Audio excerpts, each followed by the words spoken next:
This is a test.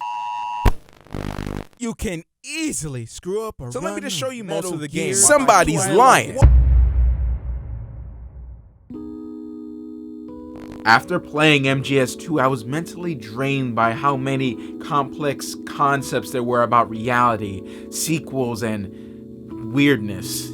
What are you doing? That everyone had their own interpretation of and maybe took a little bit too seriously if you didn't find the true meaning behind MGS2. Snake, it's people like you that take all the fun out of watching movies.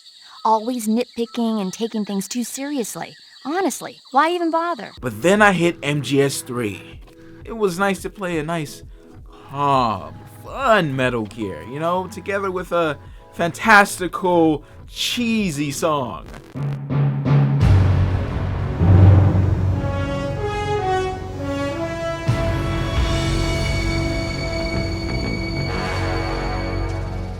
What a thrill, with darkness and silence through the night. What a thrill,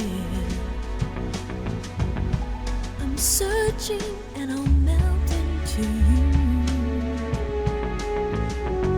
What a fear in my heart, but you're so supreme. I give my life, not for honor, but for you. In my time, there'll be no one else. Crime, it's the way I fly to you. I'm still in a dream, snake eater.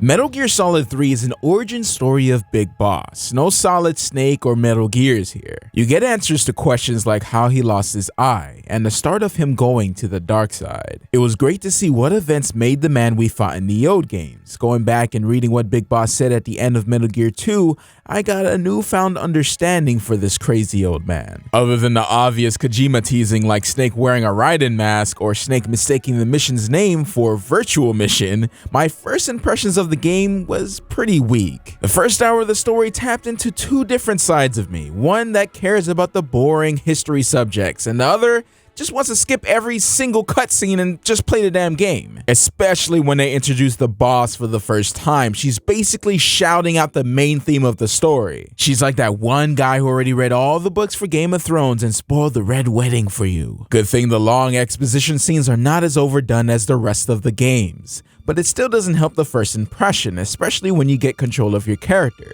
You notice a stiffness to the gameplay that had me thinking about the game's age. The bush camera obscuring your view of your surroundings, which also affects the controls, jumping from first person to third, having to go through the menus every time you need to cure, eat on a raw diet, or switch between camos for every shade of green or brown you slowly drag yourself across. Plus, this game is begging to have a crouch sneak instead of walking slowly or rolling on the floor. My first impression scared me into not exploring the first couple hours until I got a hang of it. I totally missed little secrets my first time through, like the crocodile mask.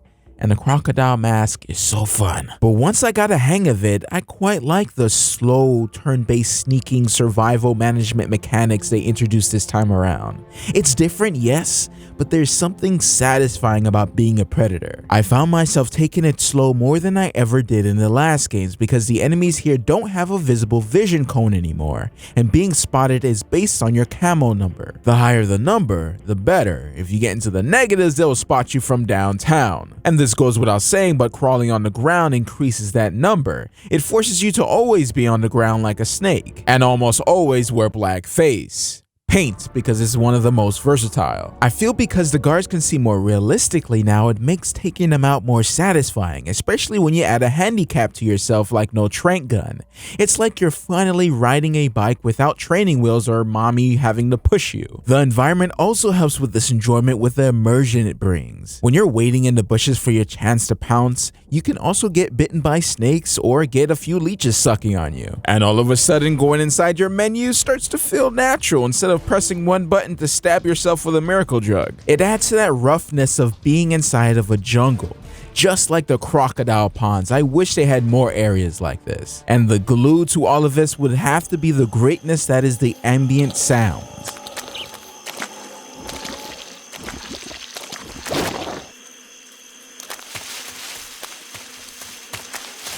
I'm a man who appreciates some good audio. I play Battlefield just for that reason. Not many games, including AAAs, put extra detail into things like positional audio, but MGS3 does a great job and have been since MGS1.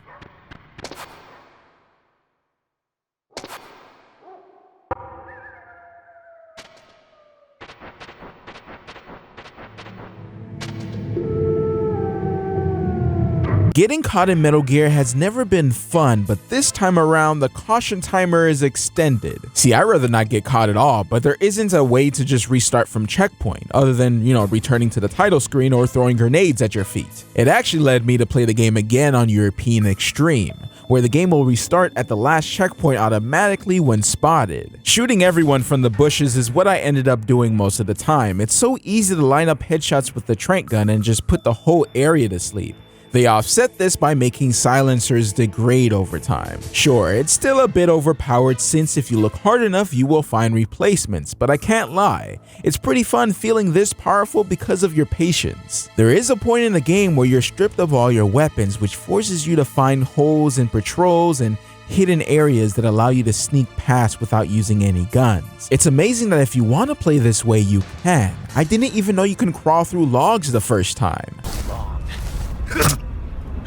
I'm glad they added a third-person view to the subsistence version of the game. In the original version, you only had the classic top-down view, which you can still use now. And is actually a great way to know where you're going because most of the time the way forward is to the north, which is the direction that the top-down view is pointing. But still, third-person I feel is a superior camera. The top-down view worked for the last two games because you had a radar. But this is MGS3. Back in the days where you can't have nice things like a Kodak with pretty pictures to keep me awake while boring old Major Zero's talking. All you have this time is a motion detector that shows everything moving around you. So you can see the guards, but you also see the little creatures slithering about, so it's almost useless unless you're out of the jungle. However, the motion detector can be used to see the crazy amount of animals you can kill and capture. Since Snake can't leave any evidence that he was there, he couldn't bring any equipment along on the mission. So instead you have to eat from the earth. Now eating animals doesn't replenish your health. There is actually no health packs in MGS3. Instead, health regens over time, which also keeps you being careful. Wolfing down a big anaconda will replenish your stamina based on its taste. Stamina affects how fast health regens and how steady your aim is, and keeps your stomach from growling. One thing I didn't realize until later is that stamina depletes at a rate depending on how much weight you're carrying, so putting away weapons that you're not using go a long way. This is a heavy amount of detail that blows away past games. Like you can kill animals and put them in your backpack and they'll eventually get rotten, which also can be used in certain situations. But if you capture them with your trank gun, you can throw them on your enemies.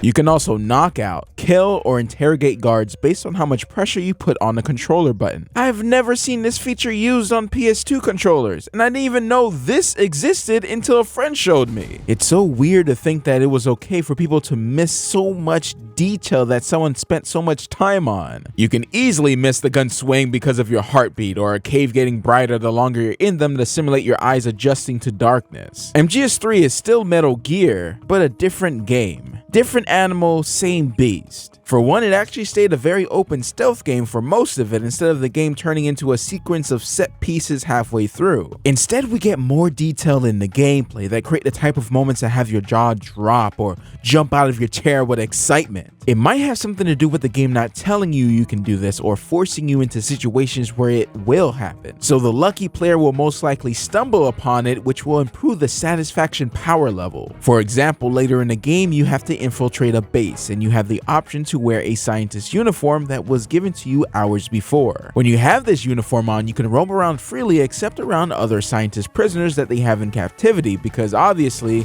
they will recognize you. After having to hide in the shadows for so long, there is something powerful to be able to just walk around. It's like they understood this feeling because they give you a fake cigarette sleep spray that is borderline OP and incredibly fun. It's just sitting there next to these game magazines that shouldn't even exist yet. If this 007 spy gadget doesn't put a smile on your face, pressing triangle to push up your glasses like some classic anime character has to. Oh, but they go the extra mile though. When I was escaping the lab, I walked out on caution mode and I thought it was okay to have the scientist uniform on. But the guard spotted me and took me all the way back inside to the prison cells because he thought I was one of the scientist prisoners. But that's not the only disguise. Kojima pokes more fun at the reception of Raiden by letting you strip naked a major that looks like him. It will allow you to get away with beating up nerds, but also subject you to a very lengthy meat check.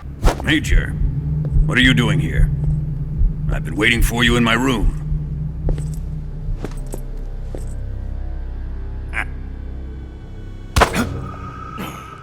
There was another moment that happened. After climbing that awesome ladder, you reach the section where a helicopter is constantly flying above you, adding a ton of difficulty, especially if you get caught. There is nowhere to hide at that point. I'd rather just jump off the cliff. The helicopter got so annoying, I wanted to try and snipe the pilot out.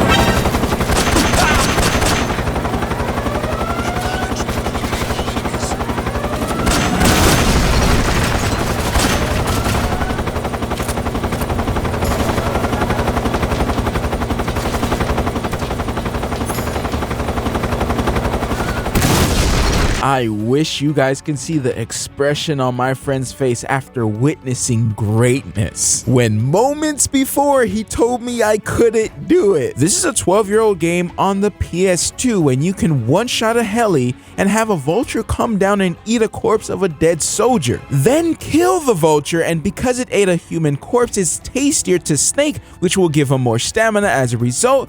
But also during the Sorrow fight, a soldier will come up and say, "You ate me." Ate me. There's always that moment where Metal Gear kicks it up a notch and gets me excited for the rest of the game. Like in Metal Gear 2 after you fight the Black Ninja, or in Metal Gear Solid when the first black guy you meet dies. In MGS3 would have to be the end of the kind of tutorial section of the game, even though you totally know this is coming by the boss spelling it out beforehand. When the boss confronts Snake on the bridge and demonstrates her power by dropping the cases, and everyone but her is struggling to stay balanced, showing the difference in power levels compared to Snake.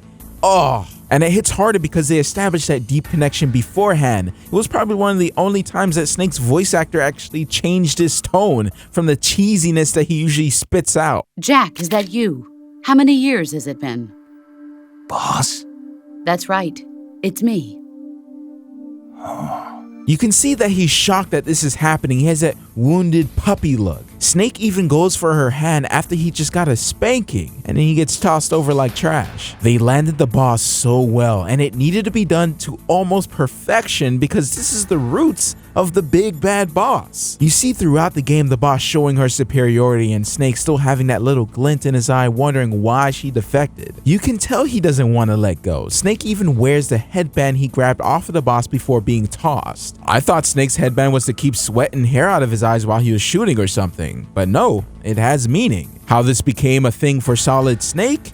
I have no idea. Going through the slow beginning and only having Mr. Puberty and struggling to find myself Ocelot going overboard with the acting to wake me up when the boss showed up with the wacky cobras, I remembered why I enjoy these games.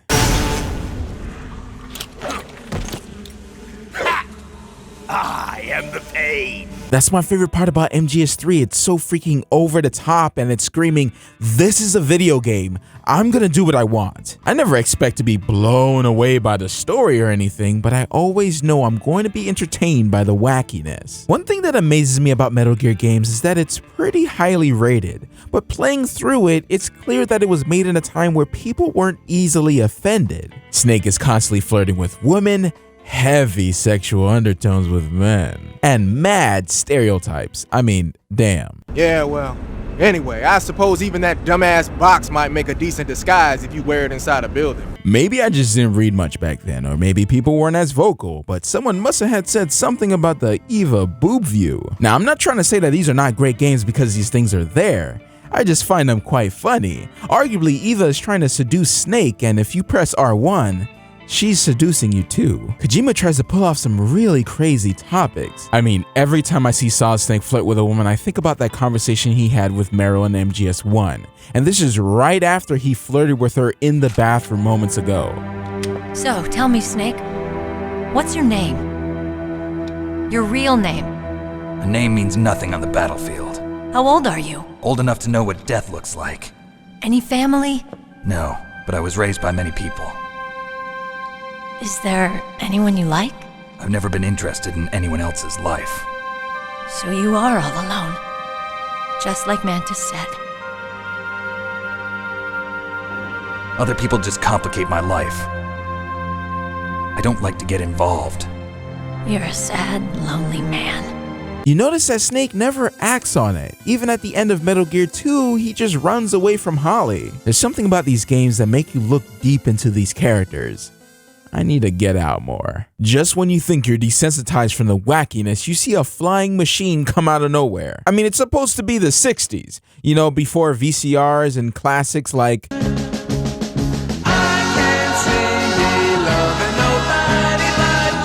And speaking of music, the MGS3 theme song, I have to admit, I thought it was corny as hell. But the layers of cheesiness did grow on me over time. It has something to do with climbing that ladder. What a fear in my heart, but you're so supreme.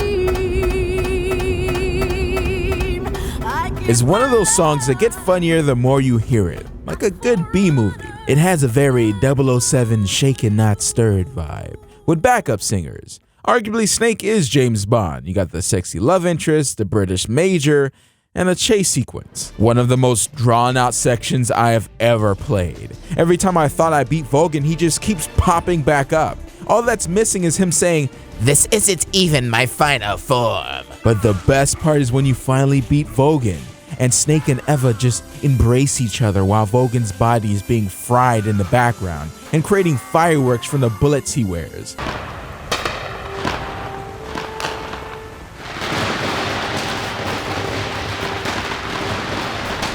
One thing I didn't forget about playing this game years ago is the bosses. They left a lasting impression deep inside my PS2 gaming years. Didn't even remember the story, or that I was even playing as Big Boss and not Solid Snake. But boy, do I remember the Old Man and the Flaming Astronaut. Of course, they're still not as fleshed out as the MGS1 bosses were, but to me it was still more engaging than the MGS2 bosses. Sadly, you still can't hold the bosses in your arms for touching moments of character growth. They just proceed to explode after they die like in Metal Gear 2.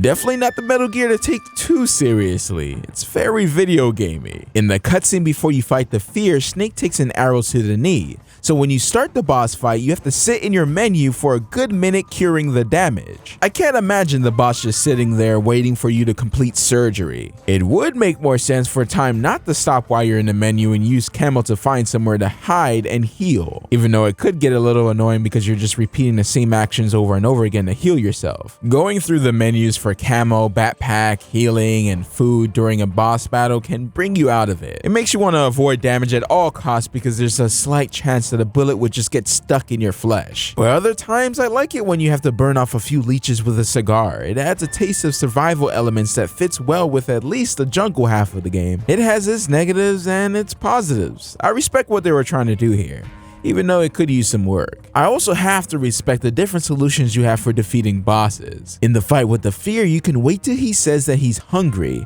then throw out some rotten food. When he eats it, he will actually get a stomach ache, which will stun him so you can easily blast him away. It's a shame that there isn't really much to the fight. Most people will just stand in one spot and shoot like a turret since you really have to fight with the first person controls. Some bosses were saved from being mediocre by their presentation, like the Pain being able to throw back grenades after I used it once. And of course the dance. Can't forget that one. But also the Fury. The fire effects still wow me as it did 12 years ago. But let's get into one of the best boss fights of all time. It's crazy that I can't remember my age, but I can remember details of the end boss fight that I played years ago. I remember nerding out with a friend on how you can set your console's time forward and the end will die of old age. There is a lot you can do, but one of my favorites will have to be one of the sections where you see the old man for the first time. If you're quick enough, you can snipe him before he gets pushed away. And instead of fighting him later on, you fight the Ocelot unit instead. Back in the day, I had trouble killing the end. I got so frustrated I quit and came back after a couple days. When I came back, a cutscene played of the end catching me sleeping. It made me angrier, but I finally figured out that the thermal goggles are super OP and I got my revenge. This time around, I was playing with a friend who had a lot of experience with the game, so I challenged myself not to use the thermal goggles and defeat him the old-fashioned way, with patience. What followed was one of the greatest gaming moments in a while. The end boss fight takes place in an area spanning 3 sections. You have to try and locate him before he sees you, using tools like the map, goggles, or directional microphone to hear him breathing. He is one slippery bastard. The old man could somehow run faster than Snake, and the flashbangs and getting caught in traps doesn't help the situation. It always took a while to find him again after losing him, especially because we were crawling the whole time. But every time we would find him, we were giggling like schoolgirls. After an intense hour of hunting, he was down to the last slither of health. I knew he was in this map because of the directional microphone, and since I was on a cliff, I was hoping that I can see him from far away. I didn't have much luck, and we thought that we would have to get closer, but then I decided to take one last look with the sniper, and boom, there was his bald head waiting to get popped.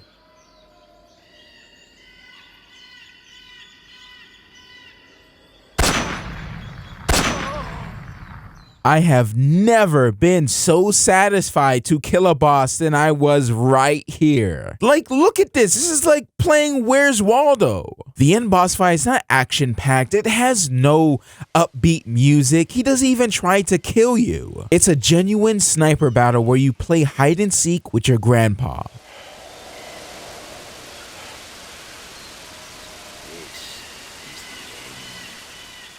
I wouldn't really call the Sorrow a boss fight. He shows up many times during the game. When you're not pressing R1 to get a close-up on Eva, you're likely looking at a Sorrow floating around like some Ghostbusters ghost. One time he gives you the same number you find in Sokolov's room, that when called in prison, will unlock the door. When it's time to face him, he makes you walk through all the enemies you killed during the game. Depending on how many soldiers you murder, the walk to the end of the river will be longer, and because of that, more difficult. What a great concept. It almost makes you want to go back and complete the game on a pacifist run, like another game I played recently. And did anyone notice that you can hear a Power Ranger Zord in the background?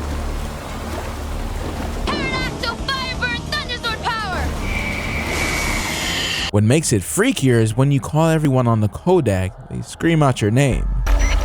Snake, you have to get up! Snake! Snake! Snake! What's going on? Snake! Snake! The whole encounter, it seems like the Sorrow's trying to show Snake something other than trying to kill him. Bottom line, war sucks, and this ain't Call of Duty. There's a reason why you can go through the whole game non-lethally. And you carry that meaning when you finally fight the boss, the root of the dark side that begins to grow in Snake. But also the reason for Snake's fashion. Other than the headband, you can see that the big boss was missing an eye in the previous games. It actually made me giddy that the boss was gonna cut out his eye, but sadly, it was just Ocelot that shot out his eye because Snake was trying to save Eva. And of course, it wouldn't be Metal Gear if they didn't add a little Kojima twist to it. Now when you're in first person, the side of the screen will be faded a little. And in the 3D version of Metal Gear 3, the 3D effect will no longer work in the first person. Anyways, during the whole game, Snake is getting his butt handed to him by the boss. The build up for this fight is just perfect. The cutscenes even show her being conflicted, not wanting to kill someone she loves again. You find out that the boss had to kill the Sorrow in a mission, but the Sorrow is also the father to her child, and the child also got taken away. It's just so much boiling down to this final moment. They just land the presentation for this boss fight perfectly with a beautiful area filled with white flowers and no music.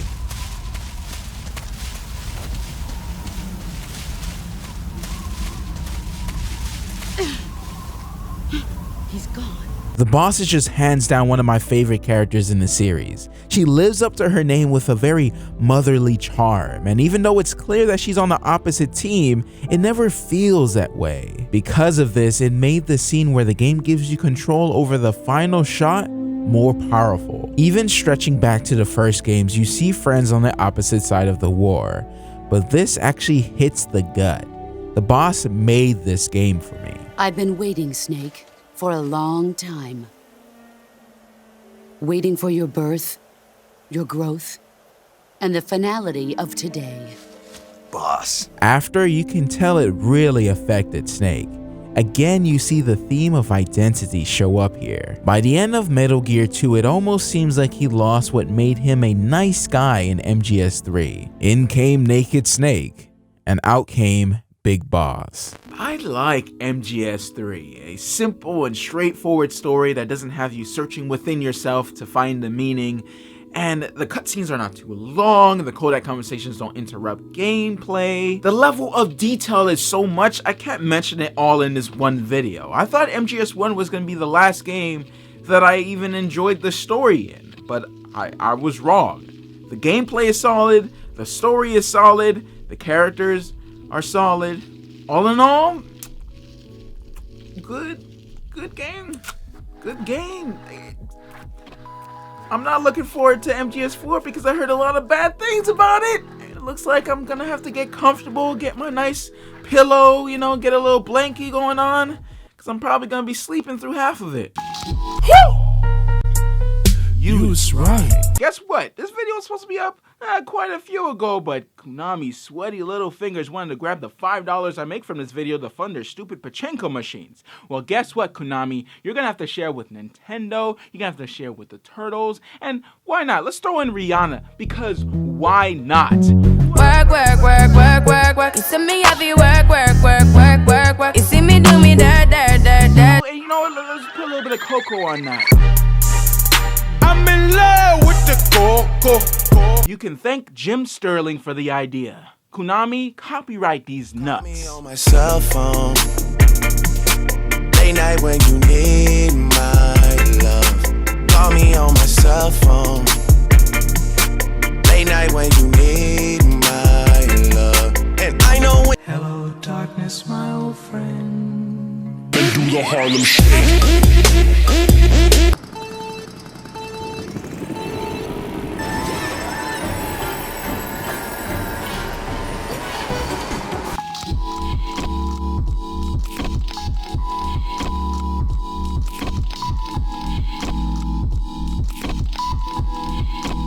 A cardboard box? Why are you... I don't know, I was just looking at it, and suddenly I got this irresistible urge to get inside. No, not just an urge. More than that. It was my destiny to be here. In the box. Destiny? Yeah. And then when I put it on, I suddenly got this feeling of inner peace. I can't put it into words. I feel safe. Like this is where I was meant to be. Like I'd found the key to true happiness. Uh-huh. Does any of that make sense? Not even a little. You should come inside the box. Then you'll know what I mean. Man, I don't want to know what you mean. Between you and Paramedic, is everyone but me that is hooked up with the Major Strange? Ah. Yeah, well, anyway, I suppose even that dumbass box might make a decent disguise if you wear it inside a building. But don't take his clothes off there, out in the open. It's far too conspicuous. This bitch is wearing perfume.